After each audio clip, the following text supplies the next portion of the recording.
Okay, I'm ready finally. I got my act together. Look, I decided I mixed up some resin and I did up the colors for this project and another project, but I have a major project that I was wrapping up and I wanted to work on these little guys here while that one kind of sat so that the resin could thicken a little bit. And when I was all done mixing up the colors, it's like, I don't think I got enough clear here, so I panicked, poured my first coat on my big project, and then ended up, I'm glad I did that because I ended up using all of the resin, and so I had to mix up some more for this. So that's okay. All right. So I've got, the resin I'm using is Stone Coat, Art Coat, and I haven't been showing the bottles much anymore. Sorry about that. I should be doing that. But I will try and have the links of the products I use in the description, and also any of the colors I use. I'll put them, I'll take a still photo of those and put that at the end of the video. So that way you can write down any colors you're interested in doing. I try not to mention it in the beginning because a lot of times in the moment I'll change my mind, and that's happened many, many times. And that's okay. I like to have that happen because that means I'm getting into the project and such. So what I'm doing here is I'm just putting a thin coat of resin overall, and I didn't coat my sides the last time, so I want to make sure I do it this time. And since I'm doing clear, it basically acts like just putting a varnish on the edges with the wood. So that way if the color does overflow, it does that fine, and it still has a nice finished look to it. Okay, so that, I still want to pull off in a diagonal direction, but I want to make sure I got them set up just so. All right, let me get fresh gloves because I'm all nice and goopy.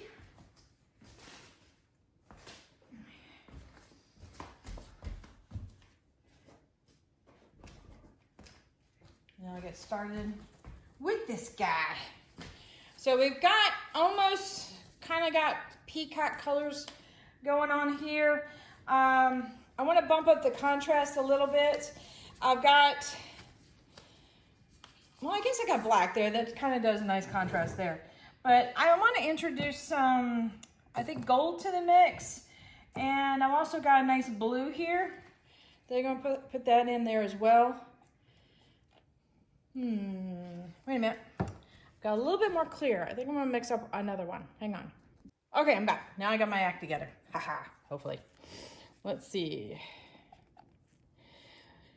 So in order to create cells, I've got some Stone Coat base tint, and I'm going to pile the colors on top of that, because usually you want your colors to move over the base tint in order to get a reaction. Let's see, do I want that? No, I don't. Put a tiny dot of gold in there.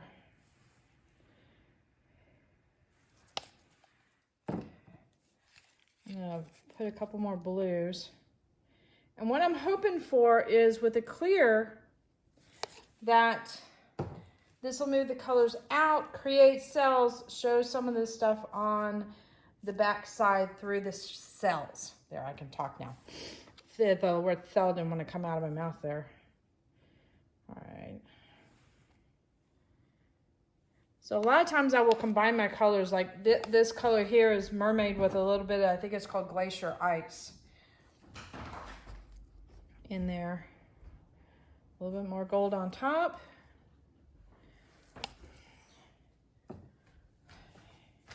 We hit it a little bit with the heat.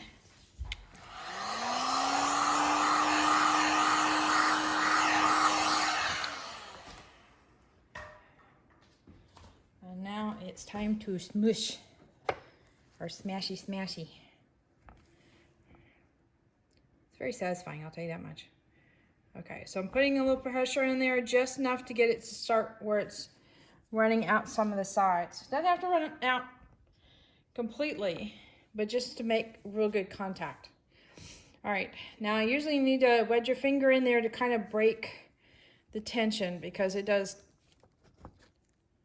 definitely grab it. It's very slippery. Okay. All right.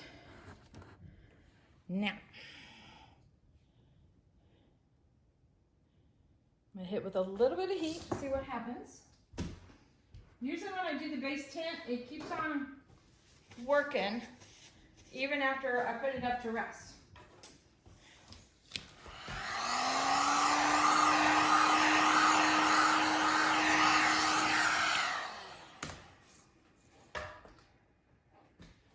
And I think I might put some lines of gold through that just to make it a little bit more interesting.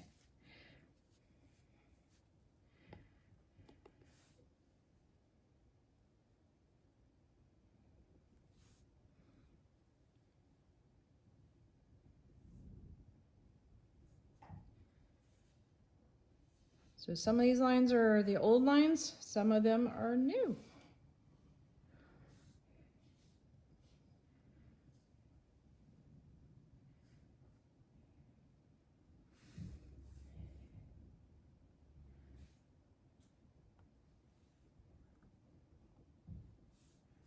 All right, I'll do the same over here. It doesn't exactly look like bookmarks right now. That's okay.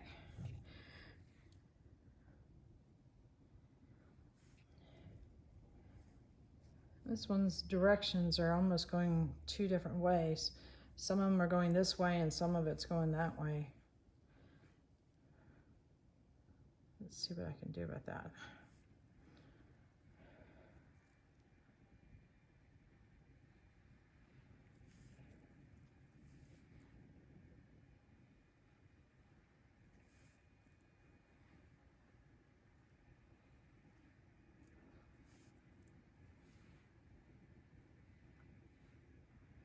I don't want the blob super thick in the beginning.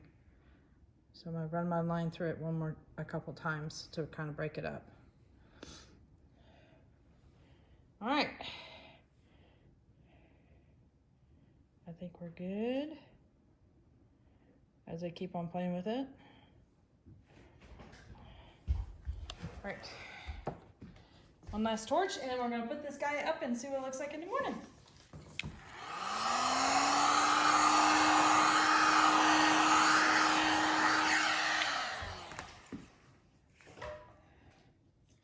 Until then, later. All right, I didn't bring you in for a close-up. Sorry about that. So this still has a softer type of feel than I normally do with the golds and silvers. But it's still very pretty.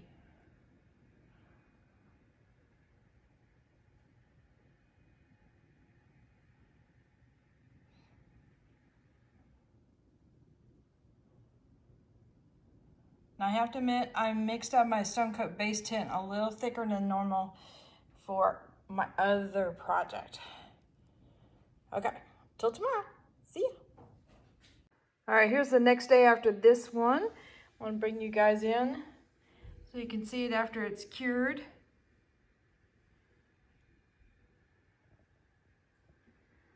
A lot of sparkle in this as far as glitter goes. Kind of subtle on the colors. A lot of tones that are in like the mid-range as far as almost kind of like a washed out type. I don't want to say washed out, but like stoned colors. Muted. That's the word I'm looking for. Yeah. So I like a little bit more drama in my stuff as far as bright tones or a little bit more contrast. So what do you guys think? Do you guys like more subtle or a lot more contrast? Let me know what you think in the description. However, the gold does look really nice on the surface.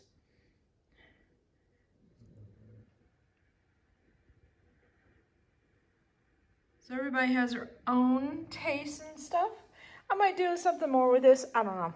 We're going to percolate on it a little bit.